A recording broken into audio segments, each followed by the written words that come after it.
Welcome to the Weaver Sews. I'm Daryl Lancaster.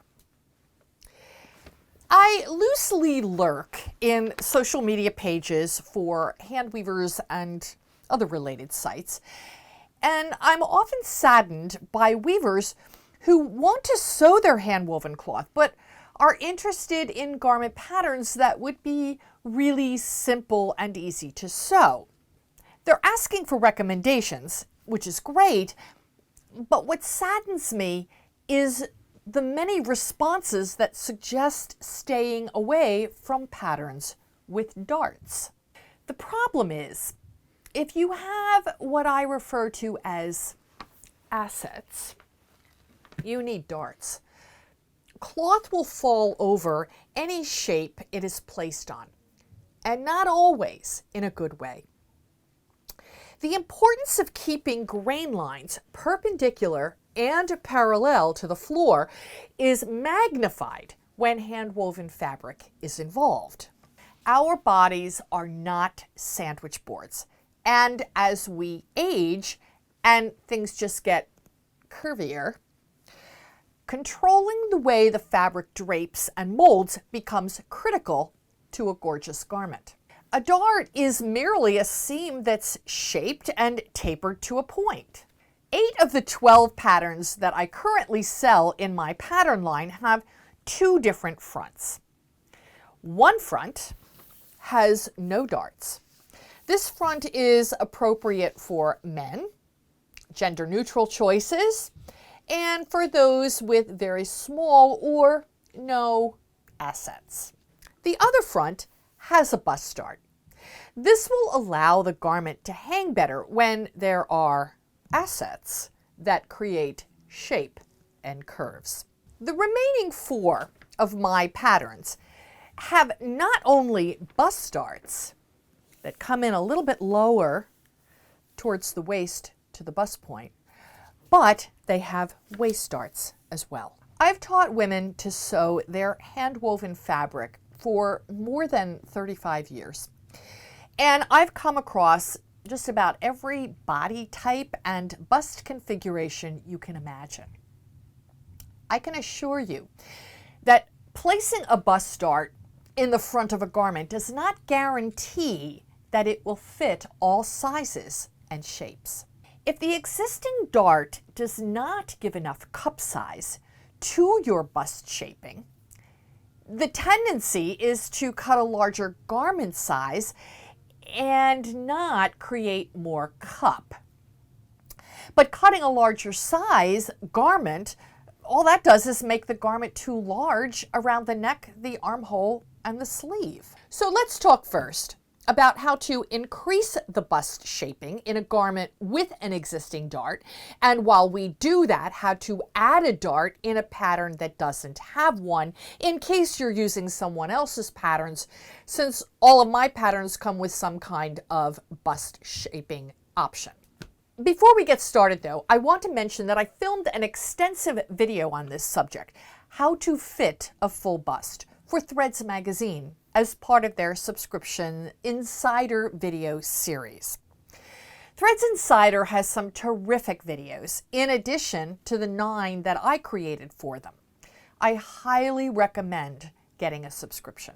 And just to make it clear, I'm not being sponsored by Threads, but I want to acknowledge this series that I have shot for them because, I do have a relationship with them. Here are the 2 fronts of my 100 jacket. One front does not have a dart, and one has a simple bust dart. I've made tracings from my master pattern using red dot tracer. I've talked about this in another video on this channel. The dots on the tracing medium are parallel to the grain line of the pattern. How do you know if you need more cup size? In my patterns, the fronts with darts fit up to a cup size of C, D comfortably. So the first thing you want to do is measure your chest wall circumference above the breast tissue.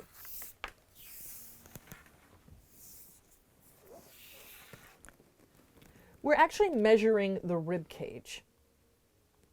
Then you're going to subtract that number from your bust circumference measurement.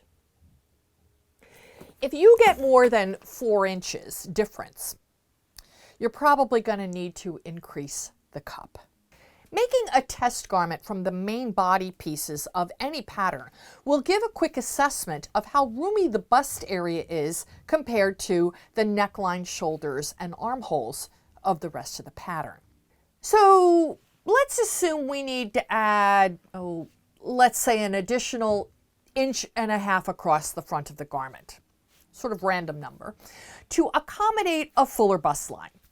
But we don't want to change the neck, armhole, or sleeve. So the first thing that we need to determine is where your bust point is. And if you have a fuller bust, make sure to wear the bra or undergarments that you expect to wear with the finished garment so that your bust point will always be in the proper place for that garment. So hold the shoulder seam line of the pattern along your shoulder and hold the center front parallel to your center front. And it may not actually reach, and that's precisely why you need more cup size. This one? Mark the location of your bust point onto the pattern. Don't worry about where the pattern thinks that you should be. And in the case of this form, its bust point is not where my original pattern says. But for video purposes, I'm going to use the bust point indicated on the pattern. You would mark your bust point and work from there. Start by adding a series of lines to the pattern. From your bust point, straight down to the lower edge, parallel to the grain line. From your bust point over to the armscye or armhole seam line where the armhole seam line notch is located. I have moved the notch to a dot on the seam line because honestly, with hand-woven fabrics, this is going to be dust once you cut it out. So I always move my notches inside with a mark on the seam line. Finally, you're going to draw a line through the existing dart from the side seam to your bust point. If your pattern does not have a dart, simply draw the line where you would like your dart to be. And that line can come in from anywhere on the side as long as it points to your bust point. Begin by cutting from the lower edge straight up to the bust point.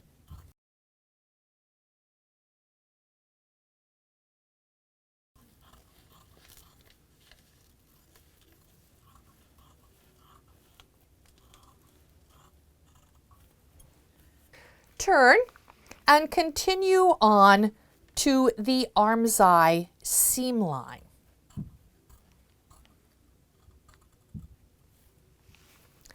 To, but not through the seam line. You may have to release the seam allowance slightly so the pieces can pivot on each other.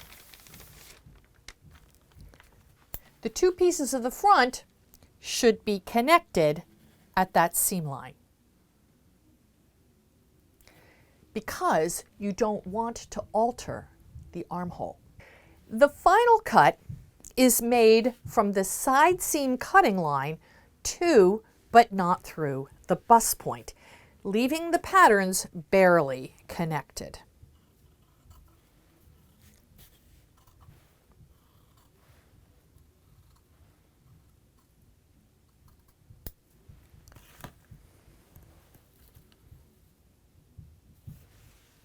We used the example earlier of wanting to expand the front about 1.5 inches to accommodate a fuller bust.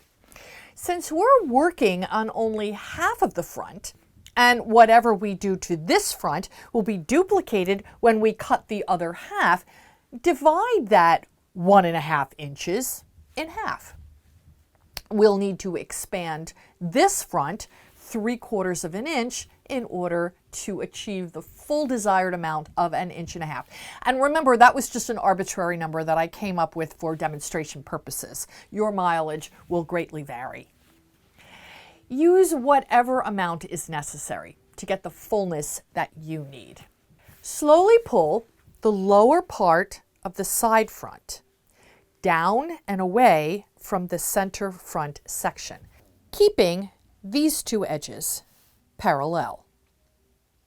And they are also parallel to the grain line. I'm going to add 3/4 of an inch between the two lines, which will give me the additional 1.5 inches across the bust without altering the neck, shoulders, or armhole. You will notice that the dart opens up wider, or where there wasn't a dart, you now have a dart. And when this dart is stitched back together on its seam line, it still fits your back. In addition, there is this extra amount of fabric now, creating a fuller cup. This tapers to nothing at the armscye or armhole. And you will notice that the center front of the pattern is now shorter than the rest of the pattern. When corrected, this will give us additional length in the center front to accommodate a fuller bust. We're going to fill the missing parts with additional tracing medium or pin them onto tissue or craft paper. Now we have to true up the lines.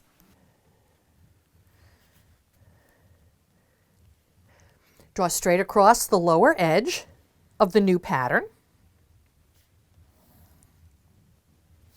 connecting with the center front. Determine the middle of the opening of this dart at the side and draw a line between there and your bust point.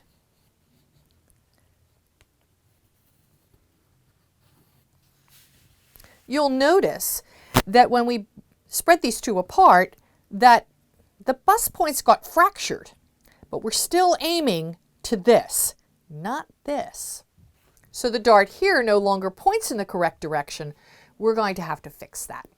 Create a dart point 1 to 1.5 inches back, kind of depending on how full of a bust line you have. We're going to use 1.25 inches here.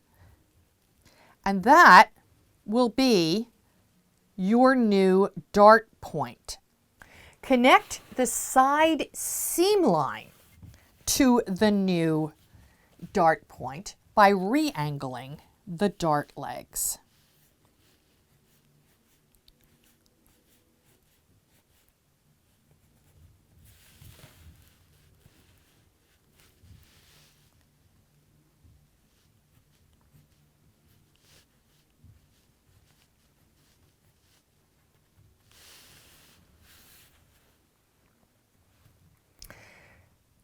The shape of the dart at the side seam still has to be determined so that when the dart is sewn and pressed down, the edges of the dart are flush with the side seam cutting line. I've covered this in a previous video, how to combine sizes when a bust dart is in the way. For now, I'm going to summarize.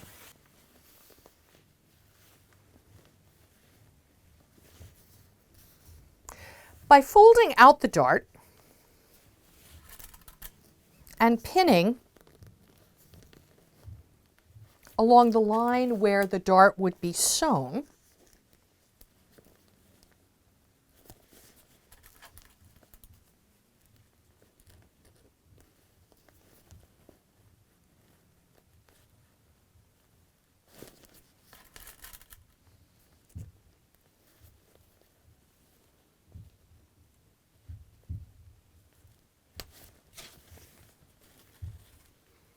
and folding the dart flap down, making sure that all of that fullness, and look how much shaping we've got now, make sure all of that fullness is pushed away.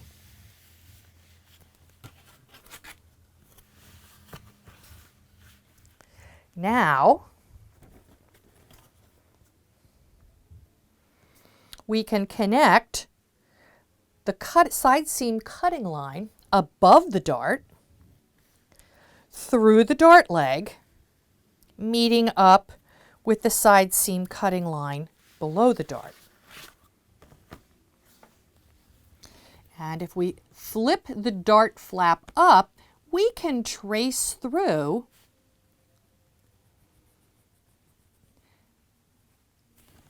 this visible line here on the back side. And then all we have to do is connect here.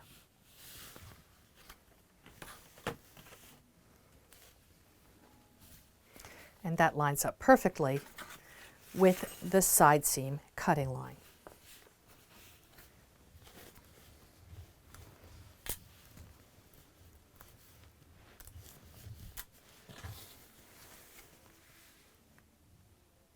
It's often pointed out to me that many women with fuller bust lines don't like the added width across the waist area, that it makes their upper torso look very boxy.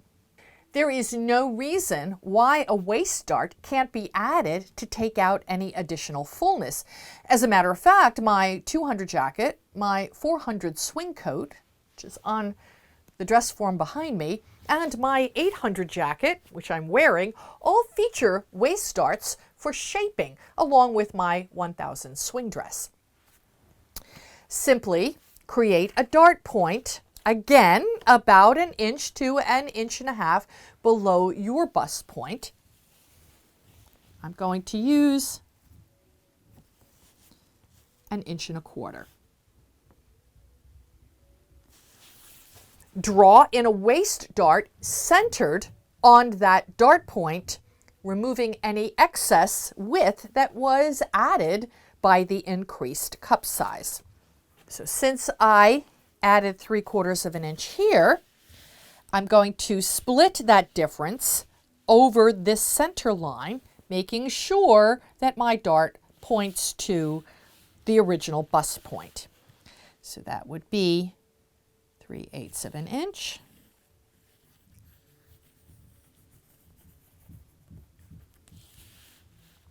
And 3/8 inch.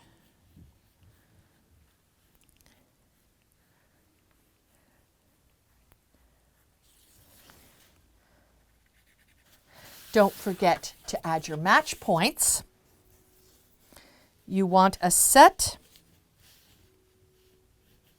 of match points 5/8 inch from the bottom hem.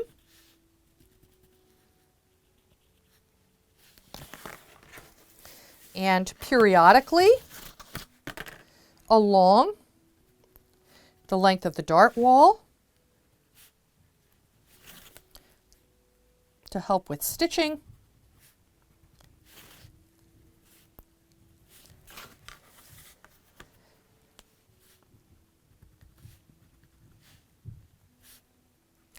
Tapering to nothing at the dart point.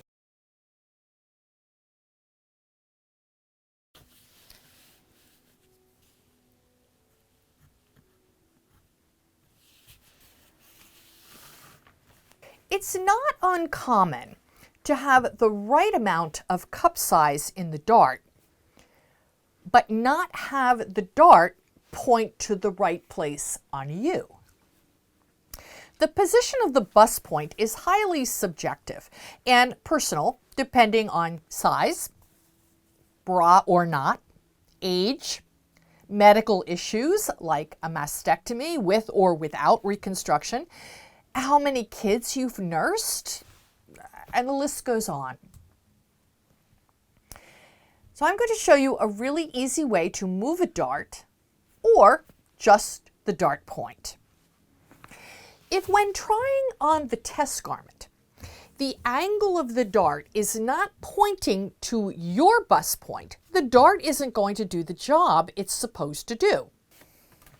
Let's say that you tried on your garment sample and you feel as though the dart is too high, that you really need to lower the dart 3/4 of an inch. So your bust point is here. I can actually cut out the dart,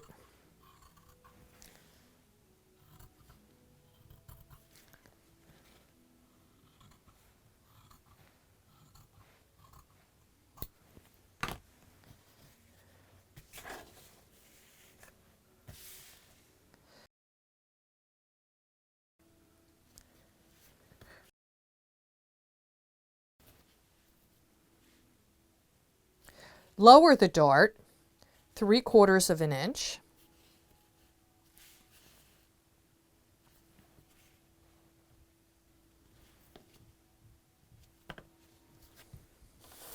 and tape everything into place.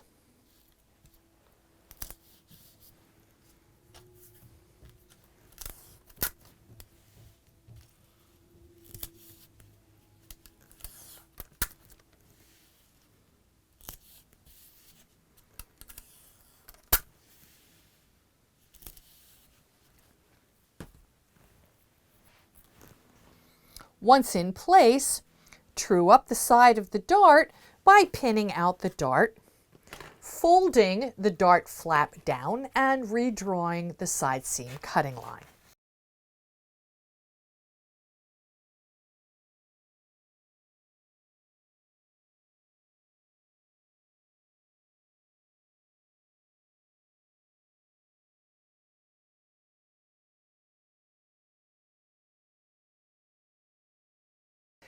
Or you can easily re-angle the dart to accommodate your bust point. Again, determine where your bust point is located. Let's say that you've tried on the test garment and you've determined that you need to raise your dart point 3/4 of an inch. Draw a line from the center of the dart at the side seam to your bust point.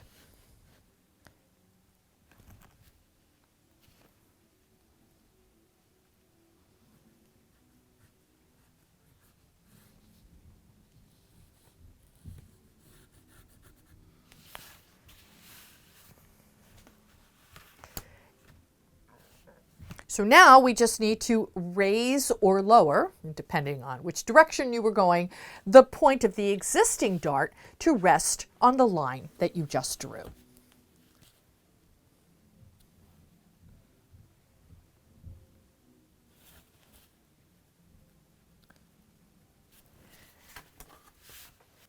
Now, redraw the dart legs at this new angle.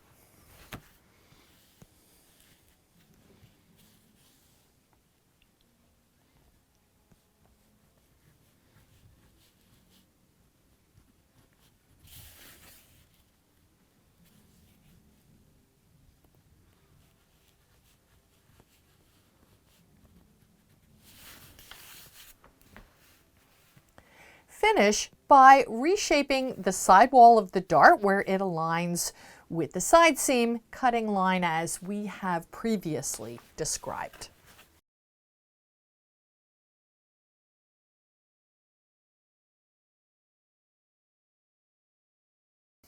Next time, in part 2, we will cover transferring the dart markings, sewing the darts, and pressing darts. I'm Daryl Lancaster for The Weaver Sews.